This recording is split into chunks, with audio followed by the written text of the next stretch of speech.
Conversations with the inspiring minds, using design and creativity towards social change. This is Design for the People with Greg Bunbury. Hello and welcome to Design for the People. I'm your host, Greg Bunbury, and on this show, I'll be speaking to the designers, artists, creative thinkers, and activists using their skills to tackle social issues, uplift communities, and make a difference in the world. If you're watching this on YouTube, please like and subscribe to the channel. It really helps grow our audience and amplifies our guests. Joining me on today's show is a very special guest. It is my great pleasure to introduce artist, photographer, performer, consultant, and self-proclaimed artivist, Janet E. Dandridge. Over a fascinating career residing between Los Angeles, Washington, D.C., and Paris, France, Janet has combined art, photography, theatre, and performance to encourage awareness and discourse around ideologies that perpetuate injustice. A true polymath, her interdisciplinary approach allows her to shift between mediums, always challenging audiences to analyze the societal constructs that often define us.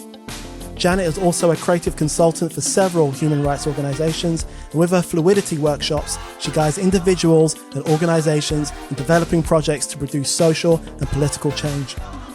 Her work has been featured in campaigns to combat racism and misogyny throughout the US, and she has facilitated and performed at many events in Paris, where she was named Artiste Laureate by Institut Français in 2017 and 18. Last year, Janet was awarded a research grant funded by the Andy Warhol Foundation to explore perpetual traumatic stress disorder in American Black women. In addition to this, Janet holds a Master of Fine Arts from Otis College of Art and Design in Los Angeles and a Bachelor of Science from St. John's University in New York City. Her work represents the intersectionality of empathy, resistance, and connection, examination of trauma and resilience, normalized racism, otherness, and the power of Black women. Janet, welcome to the show. Hello, Greg. Thank you for having me. You make me sound so good.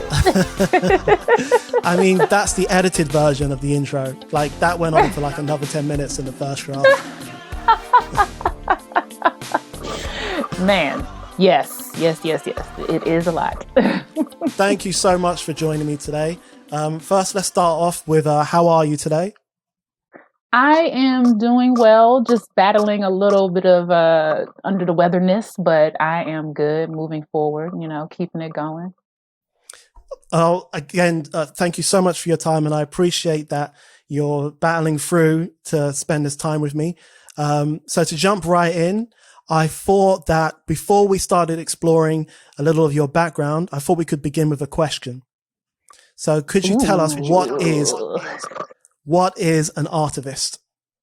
An artivist is an artist and an activist. It's a very simplistic portmanteau, which means that you are an artist who uses your work for activism. That's how I define it, and that's how some of my friends who call themselves artivists define it as well.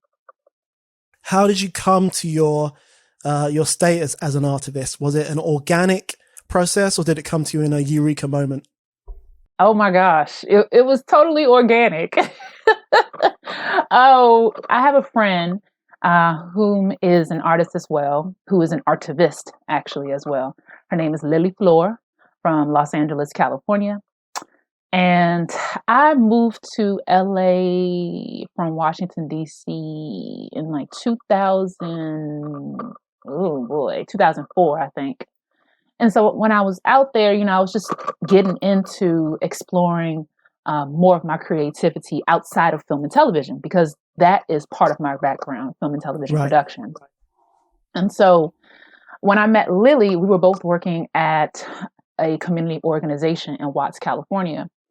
And so, talking to her and just showing her my work, and then starting to get into gallery shows, just little ones here and there, she told me one day, she was like, you're an artivist.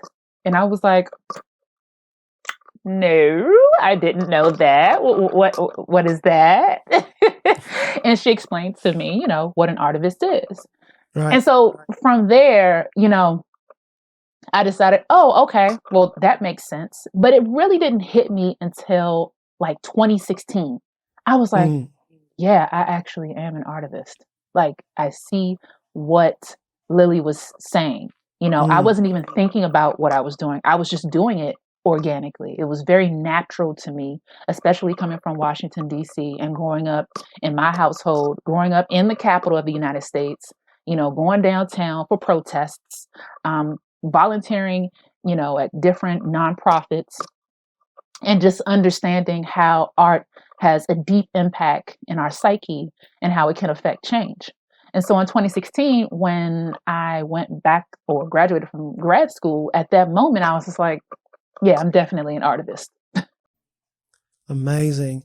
And was it something that your involvement with the community and your connection with the community in that way, was that something that came from the community? Did that come from how you were raised? Was it something that kind of developed as you went along? I guess it's a combination of all of what you're saying, because, for example, my mom was a part of the ANC, which is the neighborhood commissions in Washington, D.C. Okay. DC is made up of quadrants: Right. northwest, northeast, southwest, southeast. And then you have wards within that quadrant, those quadrants. And so she was part of the ANC for our ward. And so I saw what she was doing with clean block initiatives, a lot of clean block initiatives, going to meetings, participating in different functions within the community. And that inspired me. She's my mom. I'm with her Mm. all the time.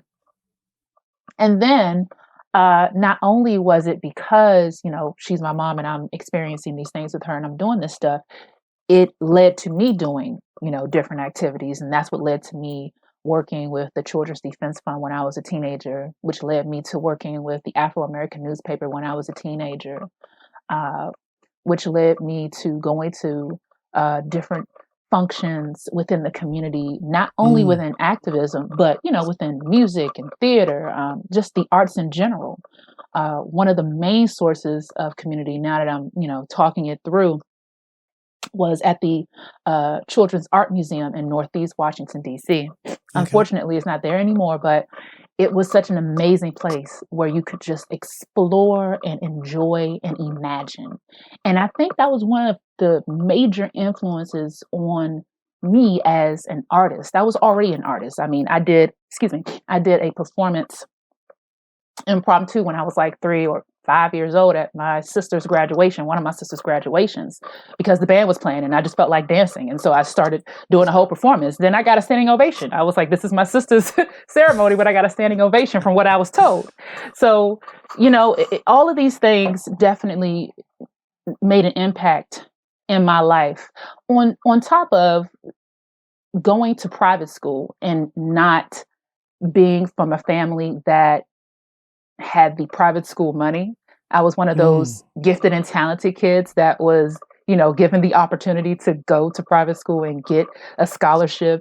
And so just seeing the differences when I'm going to the school in that area and then coming back home and just understanding or starting to understand, wow, something's not right here. Something's just this isn't cool. So I mean, it's so many different things. And then on top of that, my spirit is just, the universe made me who I Right. Yeah, that's powerful. In coming through education and setting up your practice the way you have, you followed an unconventional pathway, to say the least. Where do you get the courage and the drive, especially at an early age, to kind of go, right? Because, when I speak to a lot of students and younger creatives, it's very hard to be what you can't see, especially if the thing you're aspiring to be doesn't really exist. There isn't really a lane for it. So, like, where did you find the drive and the courage to just kind of put yourself out there and just, did you have a plan, or you just organically figuring out as you went along? Oh my gosh, Greg. Oh my goodness. Oh gosh. Okay.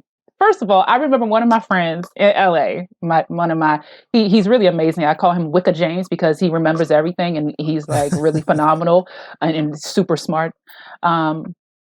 James said to me, "Why are you doing this? Why are you taking this hard road? Like, why are you doing this to yourself? Like this is not how it goes." And I was like, it's a good question. But then I said, well, I don't know what else to do.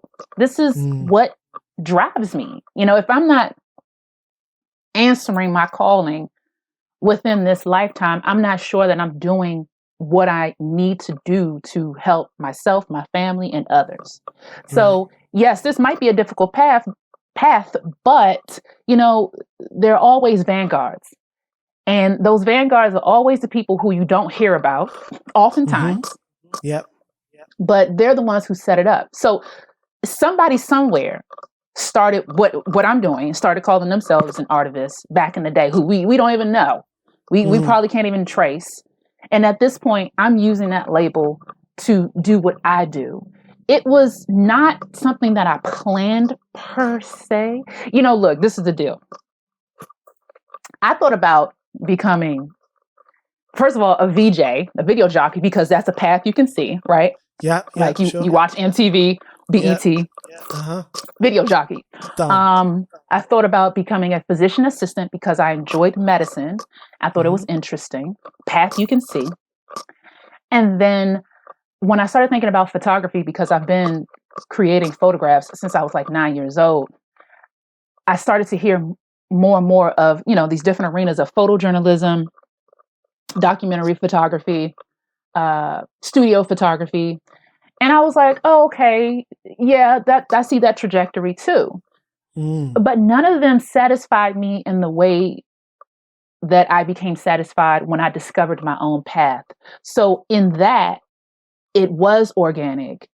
It was something that I had to discover along the way. And I had to understand that even though people tell you that you should have these ideas formulated by a certain time, like when you're going into college or something, when you're going into undergrad, and I had that in my head and I was just trying to figure it out, I had to tell myself repeatedly that it was okay that I was exploring in this way, because I knew that I was doing something that I enjoyed. I knew that I was figuring things out. I knew that I didn't have to do something by 23, all of this youth culture and, hey, you have to, you're only important when you're young. Once you get older, especially as a woman, once you're over 25, you don't exist anymore. And I knew that at a young age because I had older parents and older siblings. I knew that I had an understanding of that whole idea of this commodifying youth. And so I took all that and I was just like, you know what? I don't necessarily have to be there by 25, because I don't even know if I know by 25. You know what I mean? I have no idea. But I knew I was taking in all of the information that I needed to get to where I wanted to go. I understood that. So just to backtrack a little bit, when I was at St. John's, I studied film and television. And I became an editor because I did enjoy that. And so when I came out of school, I knew that as an editor, I didn't need to wear a suit. I was like, one of the things. I was like, I don't want to wear a suit. I don't want to wear a dress or a skirt to work every day in a blouse. It's annoying. Heels, I just, no, that's not for me. I need to be relaxed. And so I did that for a while. And when I was at this company in DC, in Georgetown, I don't even know how it happened exactly, but I met someone who was working on The Amazing Race in LA.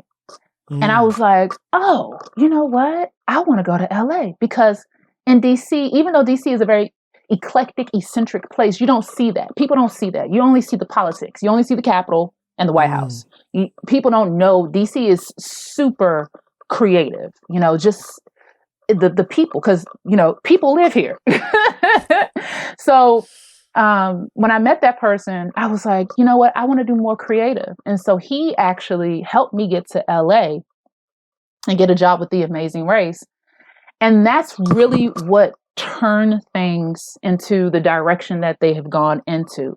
because of that opportunity from, his name is Scott Sandman, who provided me with the work so that I could go to LA and explore my creativity and not just, be editing talking heads for Lockheed Martin. It was like blah, blah, blah, blah, blah. It's pretty annoying. So it was, I didn't know. I really didn't know. I was just going along with it. And luckily I had a family that was very supportive. I was saving money since I was like 12. So, I had the funds. And I forgot, I worked at the ATF for a couple of years. Oh, wow. Yes. Okay. That almost like really killed me. Because that was the whole suit thing, and I was just like, oh my God. But it helped me save money. And there, that's when, in my mind, I was like, yeah, this is totally not for me. This government work is no. This is not my lane. This is not where I'll thrive. This is not where I'll be able to help people. So, it was just like my whole background is like, it's a mishmash of different things that have helped me understand who I am and get to where I am with the support of my family and friends, because without that support, I'm not sure, how it would have gone. Yeah. Yeah. But, you say that it's a mishmash, but there's a couple of really key takeaways there, which I think are very impactful for people. The first one is that a lot of performance psychologists will talk about high performers are typically people who sampled a lot in their early years. And by sampled, I mean tried lots of different things. They use it in sports psychology a lot, and they use it in other forms of performance psychology. But the thinking goes that is, if you're allowed to sample lots of different areas at a young age, as opposed to like somebody saying, right, you're going to, play tennis at 4 and that's all you're going to do. If you're allowed to try different things and sample, it's usually conducive to I don't want to say a successful mindset, but it usually is conducive to somebody who's a high performer.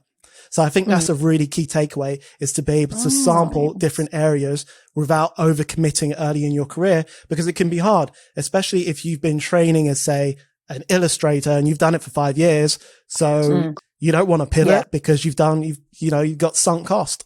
So now you're like, I have to make it work as an illustrator, as opposed to being able to pivot and sample. And the second takeaway, and I think this is really important, especially when people are trying to pivot their careers into different areas, is to be able to have runway. You talk about saving money, and that gives you space to try stuff out, because the minute you have to do something, when you have to pay rent, you have a lot less choices. Ooh, when Lord. you have to, you Yeah. you're looking for change down the back of the couch, you have less choices. But if you save and you have that space and that runway, it gives you the opportunity to figure things out and try different fits, right? Yeah. You know what? I want to, and you're right. And I want to add something to that.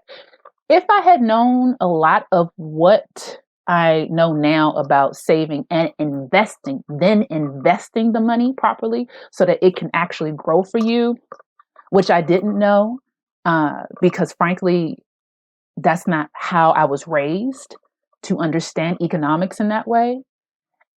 But I did have an understanding of economics because I went to private school, and those people's parents, I just paid attention to when I was going over their houses, and if I was spending the night or something, and if I heard stuff, and then, if they wanted to talk to me or listening to the kids talk about money. And I was like, okay, okay. Well, I guess that's how you do it. Because I had been working since I was like, I don't know, 13, something like that, via the Summer Youth Employment Program in DC. And so I would just save up my money. But if I had known that I could invest in different, oh gosh, I can't think of the word right now, but basically creating a portfolio where I can invest my money so that it can grow. I'm like, wow, what I could have done if I had known that. And so that's something I definitely want to put out there to the youth, is to understand economics. Even if you're saving is one part. Invest so you can get a return. And don't just invest in it, pull it out real quick, and find out what you enjoy investing in. You know what I mean? So that you can have that money, like you said, they're having that runway. That's very important. Yeah. One of the other things that I find fascinating about your work is that, as you said earlier, a lot of it seems to come from your spirit.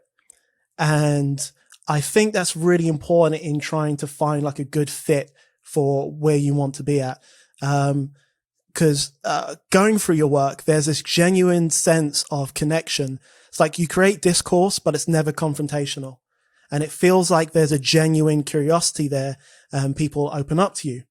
As an example, in your multimedia installation called Collective Finds of Inanimacy, which took place in Chazé, France. I'm butchering the pronunciation. I'm sorry, everybody.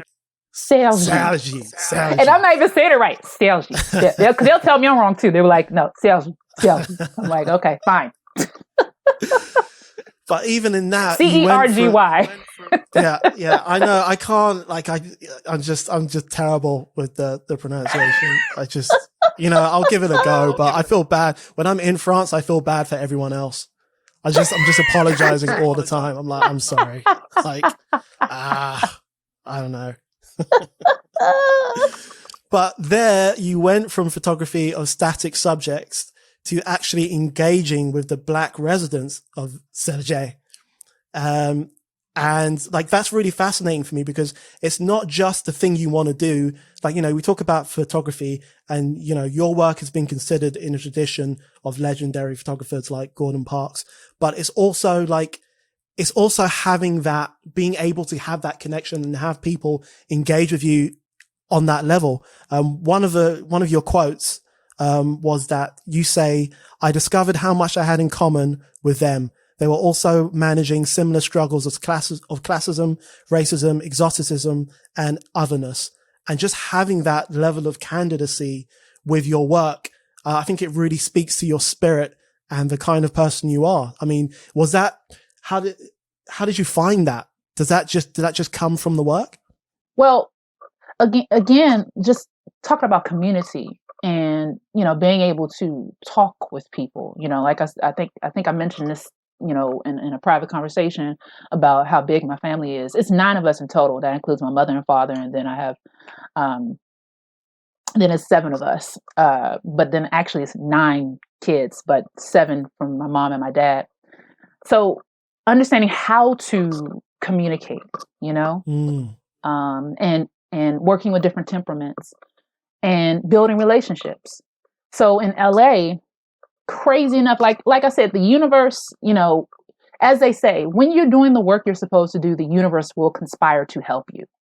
And so when I received the first fellowship in Paris, that, I think it was 2 months before I left, I met a guy from Paris. First guy I ever met from Paris in LA. First guy.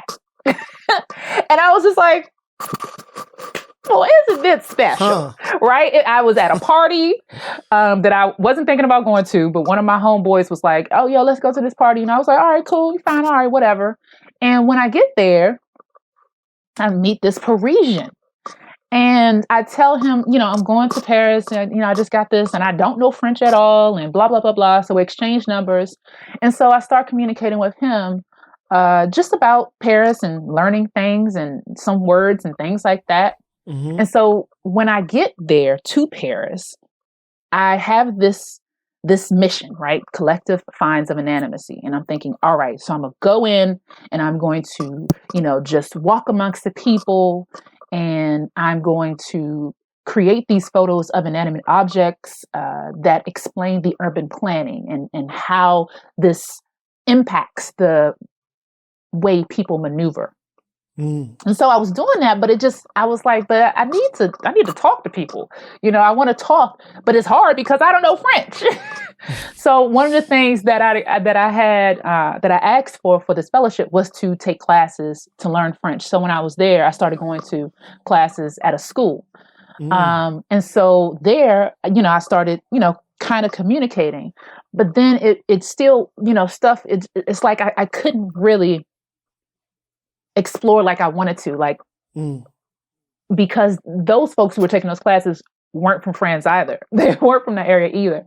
So then I called the guy in LA who's Parisian, and I asked him, "Do you know anybody from Cergy, like at all?" And he was like, "It's so funny you say that because people like Cergy. Why is she in Cergy?" So, but I think I know somebody from Cergy.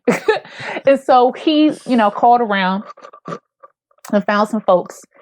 And then when I started talking to them, because one of them knew English, like decent enough English for us to communicate in both English and French. The other one, oh my God, she didn't know English, and so it was very difficult.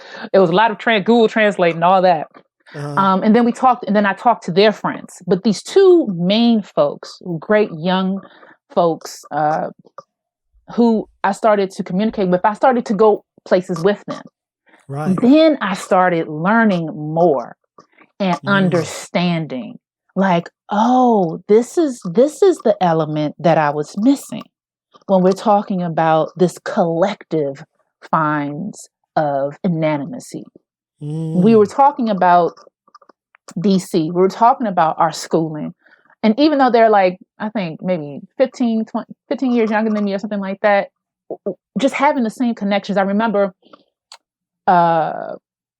what's his name? Boss June, one of them, who now is a manager of hip hop artists. Okay. He was telling me how in school he remembers first of all, he's first generation Senegalese French. And so in school, he remembers one of his teachers telling him, "Well, why are you studying that? It's because all you're going to be is a janitor." And I was like, wow. Yeah, that sounds familiar. The discouragement because of how you look.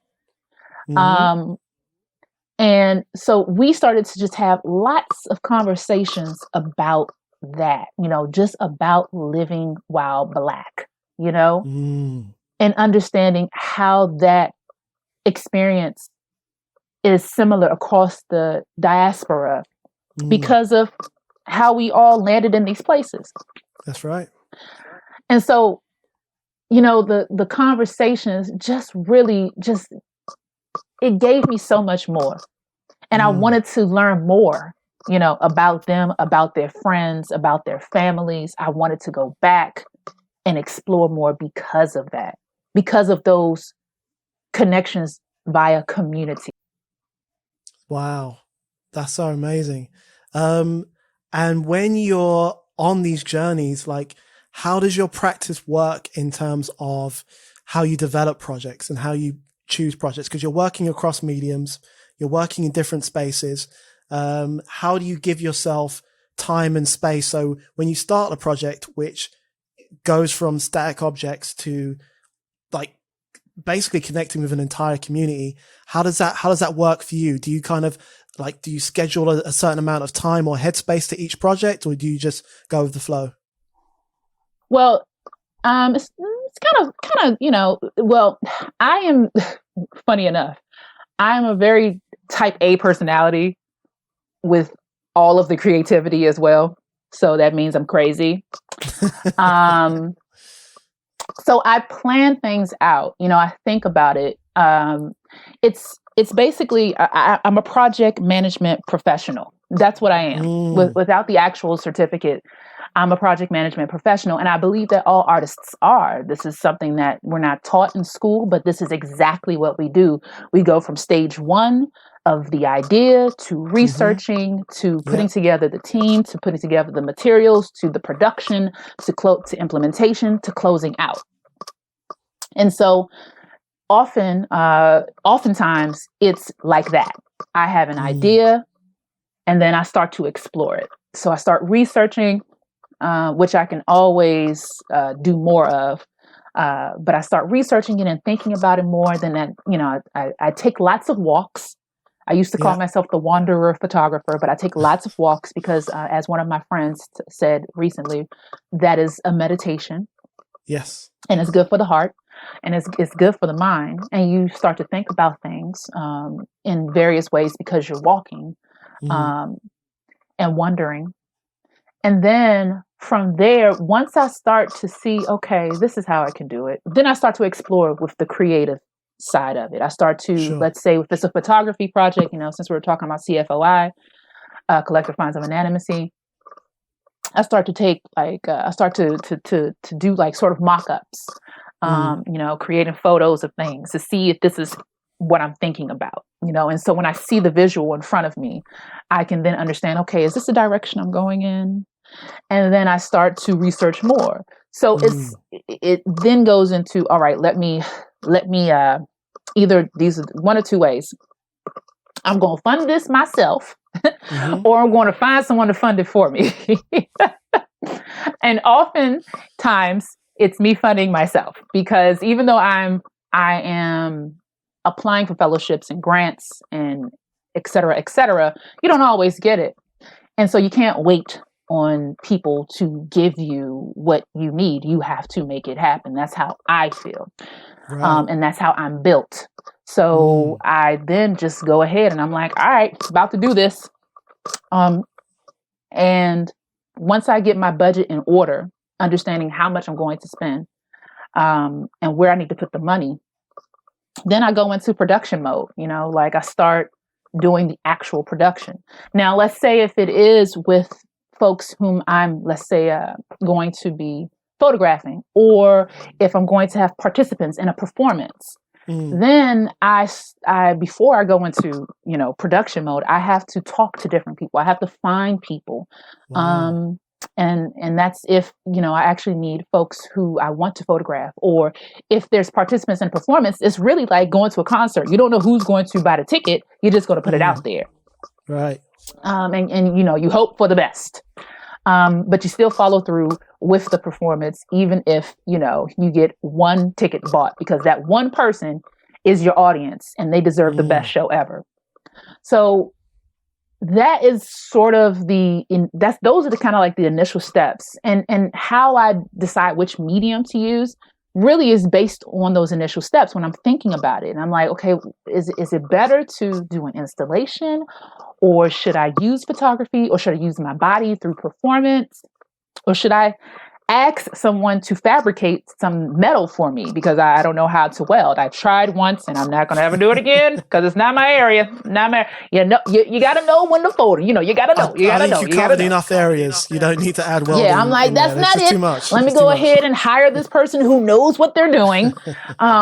So it's just, it goes like that, really. Now, with your projects, how do you gauge the objective, or is the process the objective in itself?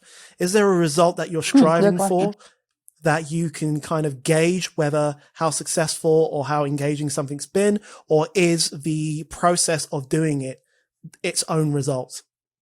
That's a really good way of putting it, Greg, because the process is, it really is part of what you're doing. I think that all artists, your process is part of the work.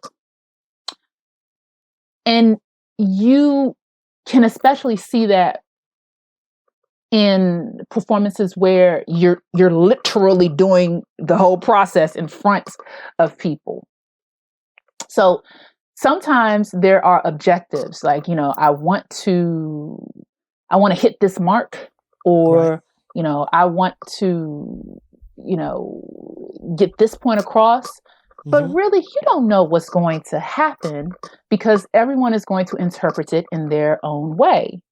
But really, what you said, the process is part of the objective. It's because you're learning, you're building and adding on to your repertoire, and through that's when the next project will have even more impact, because you learned something in this one particular project. I'll give you an example. I'm working on something about DC statehood, because DC is not a state. Okay? Contrary to documents and things like that, DC is not a state. We're not treated as citizens like everybody else within the United States. And it's not only DC, it is Guam, the Northern Mariana Islands, Puerto Rico, American Samoa. Wow. And I'm forgetting one more. I can't remember right now. But we are not a state. We are a territory, truth be told. Oh, and people okay. don't know that. So we don't get the same rights as everybody else in the States. There's the license plate that says taxation without representation, because in Congress, DC has what is called a shadow senator, and literally a shadow. She can't impact anything, but she actually fights a lot and just, adds her voice into the mix. Wow. So right now I'm working on that. And the objective is to have people aware, not only within the states, but globally, that DC is not a state, and that these other places, the U.S. Virgin Islands is the other place. How could I forget? The U.S. Virgin Islands. To have people understand, hey, look, we don't have the same rights as everybody in the States. I mean, like, I think in American Samoa, they have a straw poll.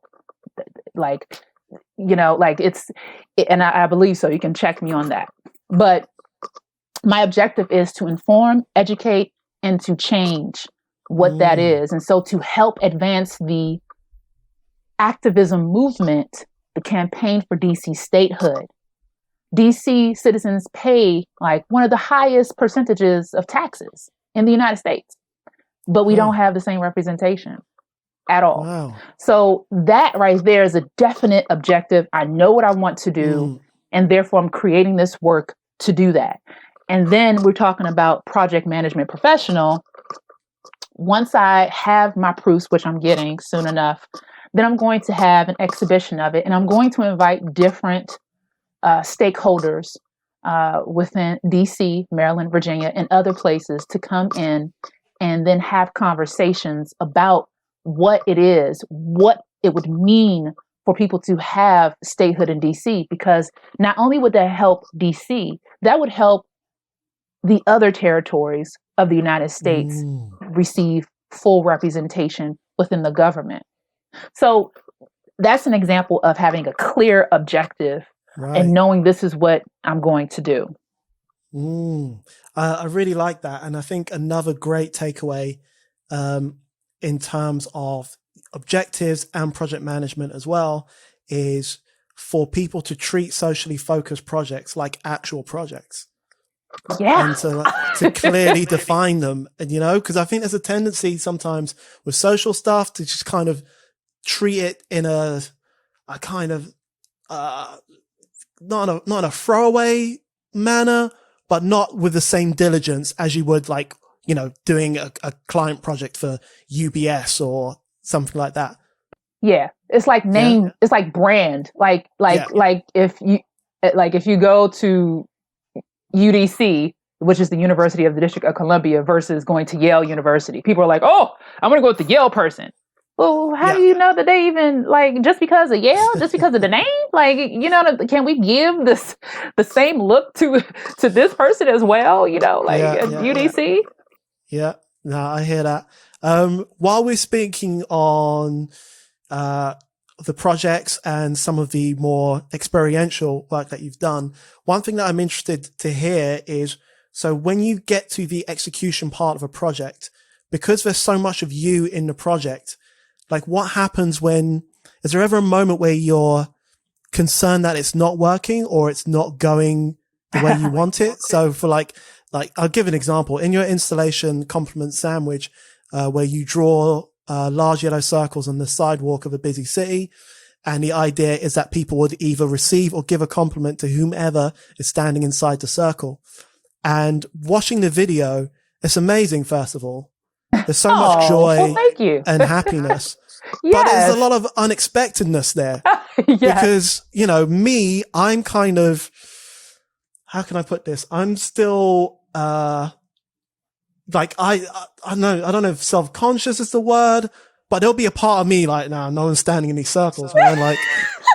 Oh my God, I'm just out here drawing. Do you know what I mean? That would be in my head with that. But just watching you do it, you don't falter for a second. So are you just so invested in a process that you're just going to see it through no matter what? Are you having those thoughts, or do you just ride through them? I mean, okay, it's a couple of different things. It's like just thinking about how you create your designs. Once you get into the mode, it's like nobody gonna stop you in your mode. You just doing your thing. It's like this is what it is. What you say? Okay, cool, and you just keep on going. And then you have to be comfortable with being a performer, because it is a performance element within going into public spaces and being in front of everybody. And I am a performer. It's just what I've always been. It's what I've studied, and I understand the unexpected. It's and I enjoy it. I love it. And once I'm doing the work in the space, talking about compliment sandwich, no, I'm not thinking about if anybody's going to actually participate or not. I'm thinking that, I can't wait to see what people do. You know what I mean? Like, first I'm thinking, okay, let me finish this out. Yeah. And then I have to be the one with that particular work to activate the space. Because, like you were saying, you're like, I don't know if somebody's going to do it, but it's part of that project building. So I know that I'm going to create this installation, and then I know that I have to activate it so that then people will see, oh, this is what this is about. And they start to participate. And then when I walk away, hopefully someone who was there will participate again. And then if somebody sees somebody and they're like, well, what is this? They'll tell them. And then if it's the next day, if the chalk is still in the ground, someone will see it and they'll be able to read the directions, like very plain and simple directions. And I think that being a public, on-site, site-specific performance artist, you have to understand that you have no control except for what you put down. Gotcha. That's it. Gotcha. So there's a point where it's just out of your hands, and it's with the gods, and you're just a vessel at that point. Yep. That's it. I mean, you're always a vessel. That's a good way to put it, Greg. You're always a vessel. You're always the vessel. You're just doing what comes through you. Like I said, spirit, universe, I'm just doing what comes through me. And when I do not do that, that's when things go kind of like, and I'm like, okay, my bad. Let me just go ahead and just get back on the path so that I can keep this trajectory going. And in those moments, do you have a process for kind of gauging how to get back on the path? Do you need to just kind of pause for a second and regroup, or are you just always working, always in work mode? Oh, you got to pause, man. It's just like, taking the breaks. Like we need those moments of rejuvenation and relaxation. So now it's different if you're in a performance. It's like, you can't stop. You can't stop. You got to keep on going. And even if someone knows that something's gone astray, it doesn't matter. You just have to keep going. It's just like theater. You have to continue the performance regardless of what's going on. Film and TV is slightly different. You could be like, cut, and start over. But you're still kind of getting out of the mode of the moment, the feeling. So you have to keep on going. And so when I have the time where I could be like, okay, wait a minute, let me step back, I definitely take it. It's just, and that happens a lot when it's like, let's just say with compliment sandwich, if I don't know, if somebody abruptly like tried to yell at me for doing the work, then I would continue probably. I just ignore them. But if it did strike me, what they said, then I would probably just, sit for a minute, think about what they said, evaluate it, consider it. If it's not something that's just absolutely insane, take a moment, and then I would complete it. Then I would just finish, Gotcha. Or really, and I have to say, it does depend on the situation. Sometimes you just got to walk away. It's just like, okay, well, this is not going to work right now. Let me come back to this another day. I don't necessarily like leaving things unfinished, but sometimes it's just what it is. It's just like, we as artists, we understand, like, you're working on a project, you're on the computer for 20,000 hours, and then you're like, you know what? Burnout. Yeah. And you don't want to get to that place. You know what I mean? Take your time and give yourself a schedule. That's what I've learned is to give myself a schedule. In terms of, if I'm sitting at the computer. But again, when it's outside and it's unpredictable, then you got to give yourself a moment, or you got to walk away, or you take a walk and come back around. Okay. So do you prioritize these moments of rejuvenation? I heard a great quote today of someone saying, take your rest as seriously as your work. Mm-hmm. So is it something that, especially with your work being, you're so involved in your work. Do you have to really block out some time for yourself? I do. It's necessary. It's absolutely necessary. I don't care what anybody says. You have to take care of your health, because if your health is not your wealth, you will have nothing else. Plain and simple. So even if you give yourself a day, even if it's one day where you turn your phone off, turn the computer off, don't get on the social media, don't do anything like that, and you just lay there and you meditate, great. For me, rejuvenation and relaxation is definitely important. And I need to do more of it.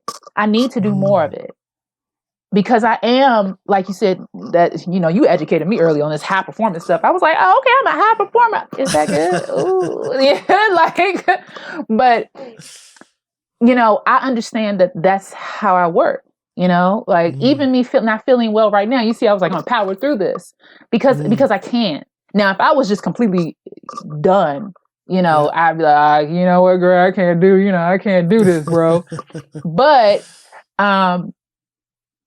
you have to take that time for yourself. It's so important. That quote is so accurate, because you need the time to think. You need the time to rebuild. It's like, it's like when you eat food every day to give your body energy. And when all the energy is depleted, you need to eat some more food.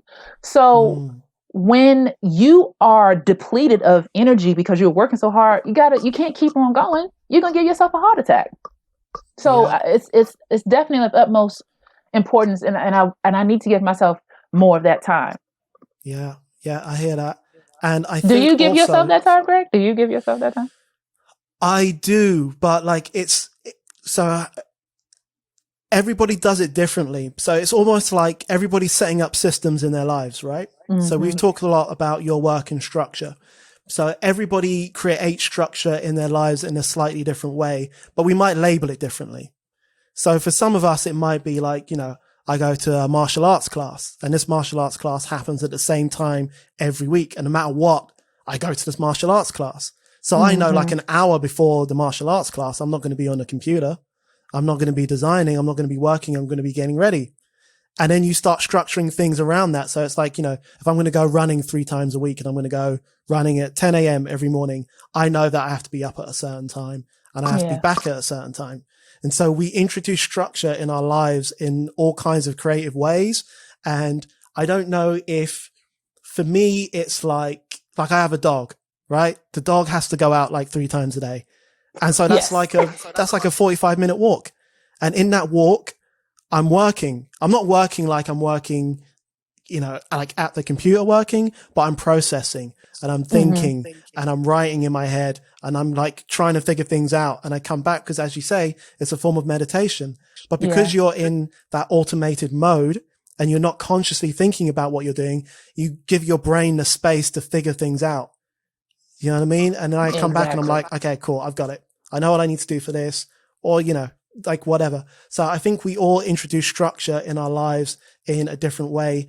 And what I like about your work and your story is that it's almost like your structured approach allows you to rest and it allows you to rejuvenate, because you know how long your project's going to last. You know what budget you have for it. And it's not like you're just kind of, making stuff and, I don't know if this is going to work. How long is this going to take? It might take 6 months. It might take 6 hours. Your structured approach means that you can work around that and you can give yourself space around that. Exactly. That structure. It's important. I think it's important. Structure is very important. It's just like raising a kid. They have a time to go to bed. They have a time to eat. They have a time to go to school. Like read a book. Structure is absolutely definitely important. And I've worked on it a lot to be able to put myself in a position of being an entrepreneur, so that I can actually have the structure that works for me. Well, that's really interesting, the entrepreneur. So it kind of loops back to a topic we touched on briefly earlier with regards to funding and budgets and money. Lord. In your approach to that side of it, were there particular resources or places you went for information that were more useful, or was it just a process of figuring it out as you went along? Well, I have to say that I wish there was more business classes incorporated into undergraduate and graduate studies within my schooling.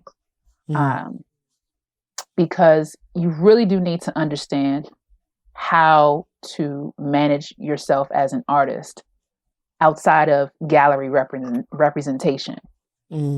Or, having patrons. That's the first thing. I've learned from so many different sources. I mean, I've tried to look at different models to create a model that works for what I do. And unfortunately, I have yet to find something that works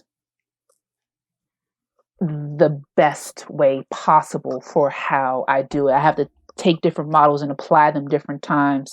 Right. But I'm getting there as far as what my model is, which I have to say, I do have a slight model.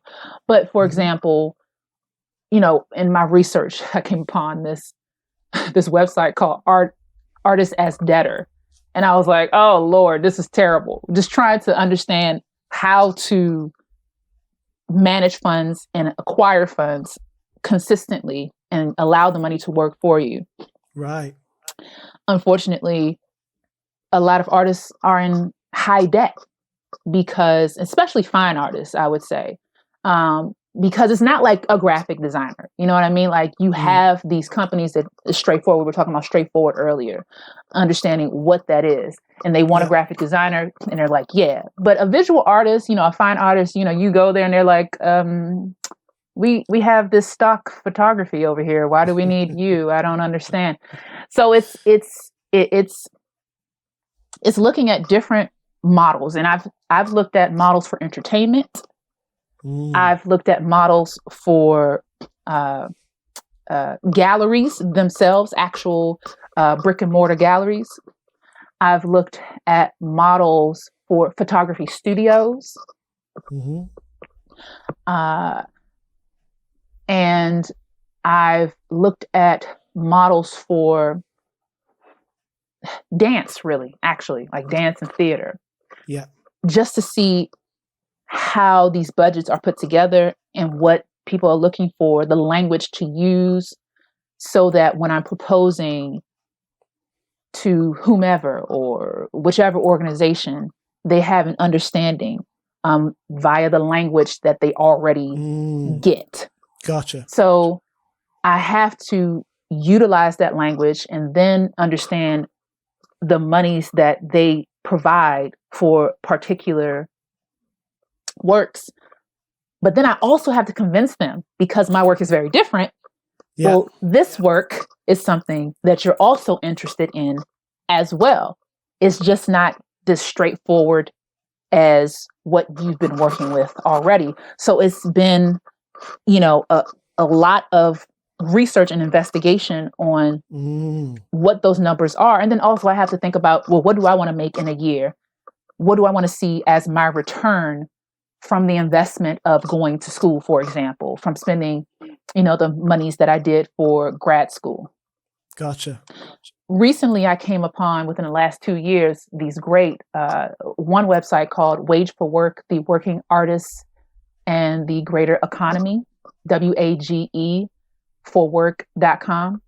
Mm-hmm. And that organization, made up of artists, they put together all of this great information on the spending budgets of different institutions, arts institutions. So that when, let's say, a MoMA or a MoCA says, hey, I want you to come perform, you can look at their spending and say, okay, this is your budget, so this is what I should get from you, because this is how much you're bringing in. And that's been a great resource just as far as a baseline. And then most recently, because I'm constantly looking for information to understand how to perfect my structure, I recently came upon an artist and a lawyer in California who revised and revitalized the Artist Sale and Transfer Agreement. I believe that's what it's called, which Seth Saglub in 1971 created with a lawyer. Seth Saglub is, I think that's how you say his name, is an artist. Right. So he created this contract so that artists would receive residuals, because fine artists, we're the only ones that don't get residuals for our work, but it gets passed on and it gets shown, and it's the value appreciates. It appreciates. Right. Yeah. So once we sell it, people don't understand that, hey, we need residuals because you're passing it on to another collector. And it's the same thing as film and television. Like, you know what I mean? And so they revitalized this particular FAIR contract. It's called FAIR contract. And so I started using that with my collections. And I actually used my first one this year with one of my patrons. And, we went over it. She agreed to the terms. And so she has the documents. And then I learned about the blockchain for art, the ledger, to keep that on file. So it's all of these. This is the administrative, the entrepreneur aspect of creating that. You have to know your value, and you have to understand the worlds within that you work, the worlds that you work within. Yeah. So that you can come correct when you step to them and say, hey, no, this is what I'm looking for. This is A, B, and C, and this is what I deserve. But it's a challenge. It's a super challenge, because people, when they think of art, people think of painters, people think of sculptors. They don't think of ephemeral art. They don't think of photography per se. People still say photography and art. And I'm like, hello. They don't think of installation in the same way and the benefits of that. So, it's an uphill battle. It really is an uphill battle. Yeah. I think the key takeaway there, though, is that by doing the research and gathering several models, you're able to adapt your proposals and you're able to adapt your outreach. So if you need to lean harder on one model for a particular job or client or prospect, you have the space to do that. But you can only do that by getting those models and getting those templates. So I think that's super useful. I'll add those resources to the show notes as well, so everybody can visit those sites. Oh, and one more thing: building your team. I recently, because I have been looking for someone, basically an arts consultant for me, and I found this wonderful woman, Claire Hushel of Scaffold Consulting. She works with artists, and she understands, our budgets. So she's been very helpful in helping me locate funding and writing the proposals. And that's important, building the team. You have to have your team, you're the people who document your work, your assistants, and you want to pay, you have to pay everybody. And that's, I'm all about paying everybody that works with me, unless they're like, hey, Jan, you know what? I'm going to do this. I'm like, okay, I'm going to give you some food at least. But, just building that team. And that's been going on for a while. And sometimes it takes time, especially if you don't have, again, something that people readily understand as a career. Yeah. I think it's such a vital point in that so many creatives, especially those of us who don't do as experiential work, or perhaps you're more of a traditional artist or illustrator or designer, we can get very myopic about our worlds, and it's almost like we're just kind of in a vacuum of ourselves, and having those other people there and those other perspectives and that help and being able to rely on people and to be able to defer to people can really just change your whole career pathway. Yep. Can you speak to us about has collaboration always been a part of your practice, or again, is that something that's developed over time? Ooh, collaboration. I remember doing, I feel like this might have been one of my first collaborations on something artistic. I was doing a dance in elementary school, and it was 6 of us for this talent show. And that was like one of my first collaborations. And it was a song called Pretty in Pink or something. Oh my God. But, and I brought on my niece. Can you remember the dance? Oh my God, really? Really? No. Oh my God. And if I did, you don't want to see that right now. You don't want to see that.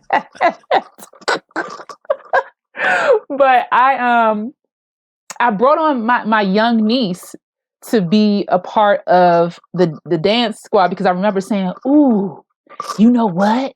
She would be so cute in the front. She would make everybody, be like, ooh, this is so great. And she sure did. So collaboration has been a part of my life. Like I said, coming from a big family, it's coordination.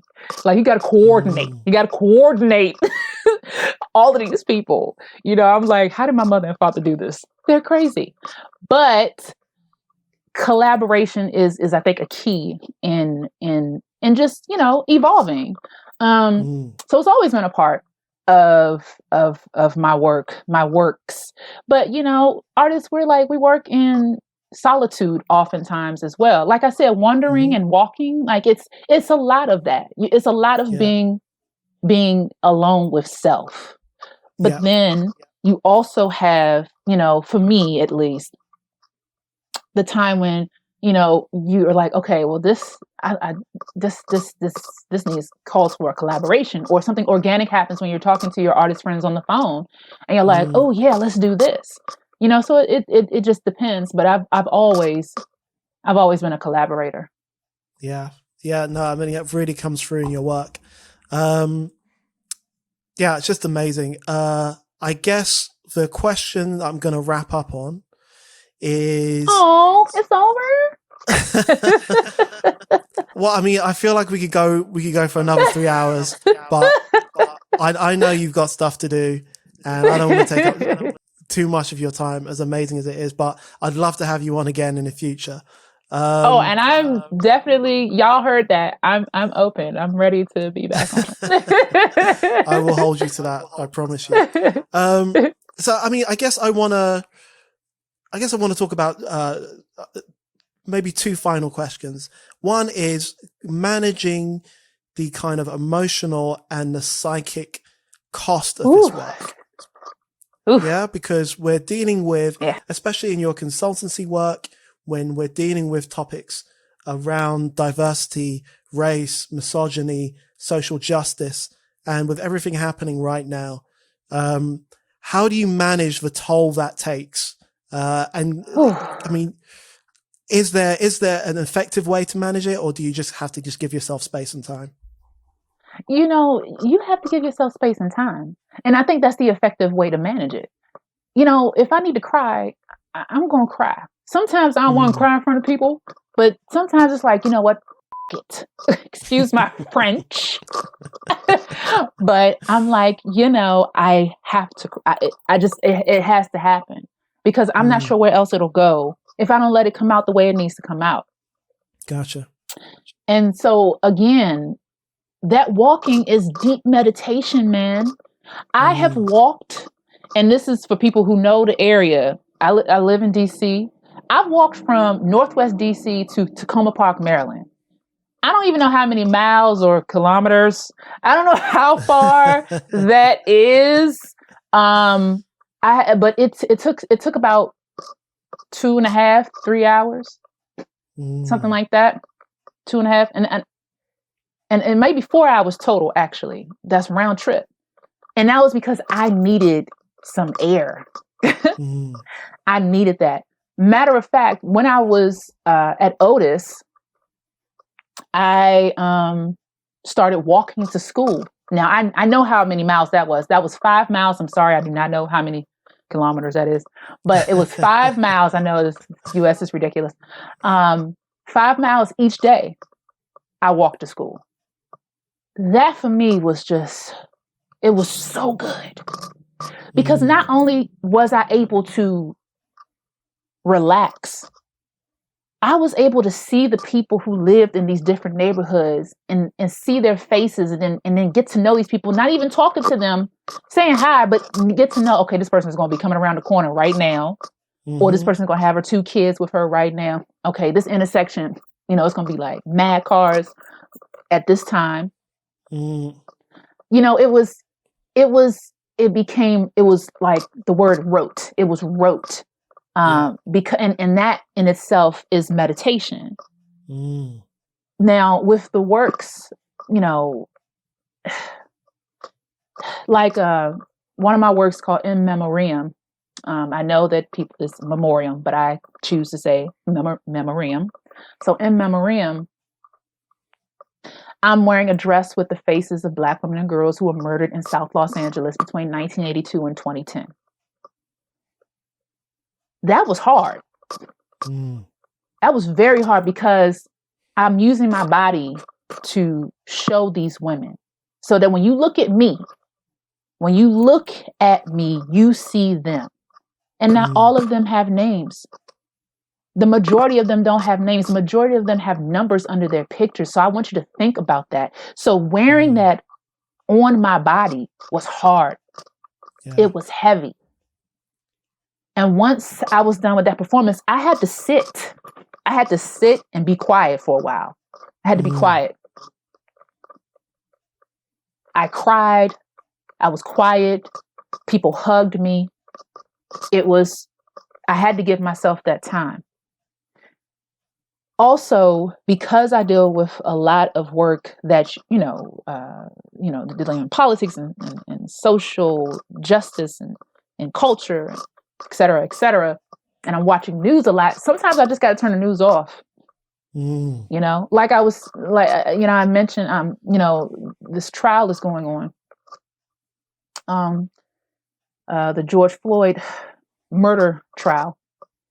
And I can't watch it. Yesterday, I looked at a bit of it and I just started crying, and so today I was like, you know what?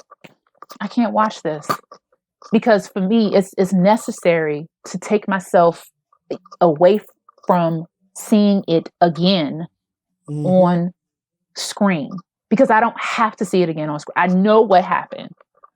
So it's different forms of rejuvenation and management. And another way of managing is I remember one thing that I really enjoyed doing, and I haven't done it in a while, and haven't been able to do anything really within the last year and a half because of the pandemic. But it's going to hot springs and soaking in hot springs. When I was in California, we would go to Ojai, and we would ride up the mountain, hike down the mountain, and get into hot springs, me and my girlfriends. And we would just soak there for hours in these sulfur hot springs. It was wonderful. Wow. Giving us just, and it's free. It's not free anymore. You know what I mean? They like charge people now. And I'm like, come on, y'all, really? That's crazy. It's crazy. Come on, man. But people were acting crazy too, because they weren't maintaining, they weren't valuing and honoring the earth as they should have. So someone had to come up and be the steward of those spaces. But when we were going, it was free and we would honor, you know what I mean? We would not leave anything there and we would just relax and watch the sunrise.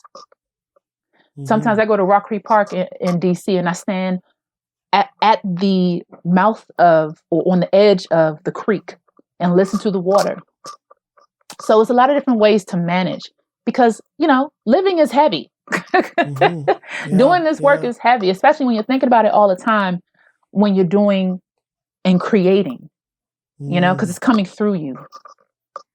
Yeah. Yeah. Wow. That's really powerful. Thank you so much for the session. It has been absolutely amazing. Thank you. It's been fantastic. I've totally enjoyed this conversation. It's been my pleasure. I'm going to wrap up on one last question. If you went back in time and saw your younger self, what's the one piece of advice you would give yourself and why? So it can be at any point. It can be kind of young adulthood. It could be college, but what would you say and why? Well, the first thing that's coming to my mind is love and value yourself, Janet. Love and value yourself. Love and value yourself, and make that your affirmation. And I say that because I did not love myself for a very long time for many different reasons. And I know that it had a negative impact on me. And although it shaped me into the woman I am today, I think that little girl needed to understand her value and her beauty, and she didn't. Right. And I think that's where it all starts, the internal love of self and the internal understanding of your value. Wow. Thank you so much for that. That's just amazing. My heartfelt thanks to Janet for joining me today. It has been my absolute pleasure researching and experiencing her work, and I urge anyone listening or watching to do the same. Please go visit janetedandridge.com and follow her on Instagram at janetedandridge. All these notes and all the links will be in the show notes as well. You can find more episodes of the show at bunbury.co/podcast. That's bunbury.co/podcast. My thanks to Janet again, and please join me next time for more Design for the People. Janet, thank you. Woo woo. You've been listening to Design for the People with Greg Bunbury.